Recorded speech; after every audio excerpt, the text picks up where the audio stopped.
Sanjay, what do we know about this transaction at this point?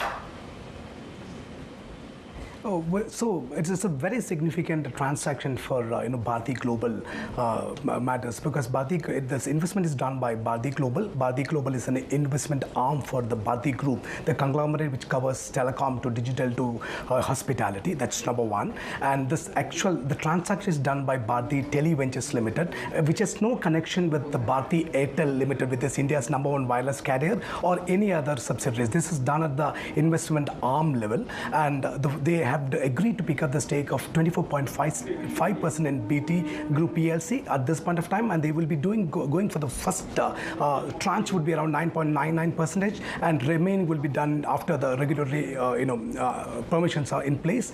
And they have bought out at least stake as of now, and this is as part of they will get more firepower for their international expansion. And you would know that Bharti was helping in resurrecting OneWeb, and they have a huge investment in Africa too, in terms of wireless carrier. So this is seen as an international expansion, and they will be getting more firepower with this kind of one large chunk. If you recall, in 1997, BT has acquired a small stake in Bharti Airtel, which is #1 carrier in India. So this is kind of India-UK relationship getting more cemented, and Bharti Group will now go for a search for new areas, new pastures for investment. As long as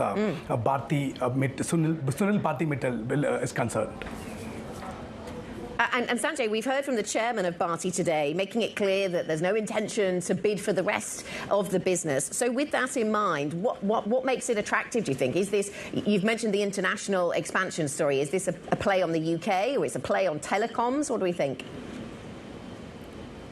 So he had also mentioned one thing. Now he's buying only a 24.5% stake, and he's not said clearly that whether he will be buying remaining stake at this point of no. So we have spoken, we have managed to speak to sources, but they said at this point of they're only buying this one, and he's endorsing this deal as a deepening, or rather cementing or consolidating their investment efforts in the UK, because both the Indian Prime Minister and UK Prime Minister have laid out their investment plans for India, and more further ties between these two countries, and they are endorsing, or they're rather flagging this one as a flagship investment from India to boost efforts from Indian Prime Minister Narendra Modi.